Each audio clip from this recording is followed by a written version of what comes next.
Radio صدائے حریت جموں کشمیر سے سنیے تازہ خبریں۔ مقبوضہ کشمیر میں بھارتی فوج نے اپنی ریاستی دہشت گردی کی کارروائی کے دوران گزشتہ ماہ 7 کشمیریوں کو شہید کیا ہے۔ بھارت مخالف مظاہروں کے دوران ظالم فوج کے بدترین تشدد، گولیوں، پیلٹ گنز اور آنسو گیس کی شیلنگ سے 82 افراد شدید زخمی ہوئے، جبکہ 60 افراد جن میں عام شہری، طلبہ اور سیاسی کارکنان شامل ہیں ان کو گرفتار کیا گیا۔ 28 افراد کو مجاہدین کا مددگار قرار دے کر وادی کے مختلف علاقوں سے گرفتار کیا گیا، جبکہ 3 مکانوں کو تلاشی اور محاصرے کی کارروائی کے دوران بارودی مواد لگا کر تباہ کر دیا۔ نئی دہلی کی عدالت نے مقبوضہ کشمیر میں حریت قائدین کو 21 برس پرانے مقدمے میں سماعت کے لیے طلب کیا ہے، جن میں سید علی گیلانی، محمد Yasin Malik, professor Abdul Ghani but, Sheikh Ali Muhammad, doctor Ghulam محمد حبی، شاہد الاسلام، شیخ خالد، شیخ اسلم، وجاہت بشیر قریشی، محمد صدیق شاہ، فاروق احمد سوداگر، غلام نبی کشمیری اور جاوید احمد میر شامل ہیں۔ پاکستانی وزیر خارجہ شاہ محمود قریشی نے ملائیشین نائب وزیر خارجہ سے ملاقات کے دوران کہا ہے کہ مقبوضہ کشمیر میں بھارتی مظالم کے خلاف ملائیشیا کا آواز بلند کرنا قابل تحسین ہے۔ انہوں نے کہا کہ مسئلہ کشمیر پر پاکستانی موقف کی تائید اور کشمیریوں کی حمایت پر ملائیشیا کے ممنون ہیں۔ دہلی میں قائم کشمیری پنڈتوں کی تنظیم نے امریکہ میں بھارتی سفارتکار سندیپ چکرورتی کے بیان کی شدید مذمت کی ہے، جس میں بھارتی سفارتکار نے کہا تھا کہ بھارت مقبوضہ کشمیر میں اسرائیلی طرز عمل اختیار کرتے ہوئے بستیاں بنا کر ہندوؤں کو آباد کرے گا۔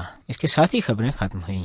مقبوضہ کشمیر میں 5 اگست سے اب تک بھارت کی طرف سے لاک ڈاؤن بدستور جاری ہے۔ بھارت مخالف مظاہروں کے خلاف غاصب بھارتی فوج طاقت کا بے تحاشا استعمال کر کے اپنی جمہوریت کی مٹی پلید کر رہی ہے۔ دوسری طرف OIC کے مستقل انسانی حقوق کمیشن نے حالیہ 16ویں اجلاس منعقدہ جدہ سعودی عرب کے اختتامی سیشن میں کشمیر میں انسانی حقوق کی سنگین پامالیوں پر مایوسی کا اظہار کیا اور اس کی پرزور مذمت کی ہے۔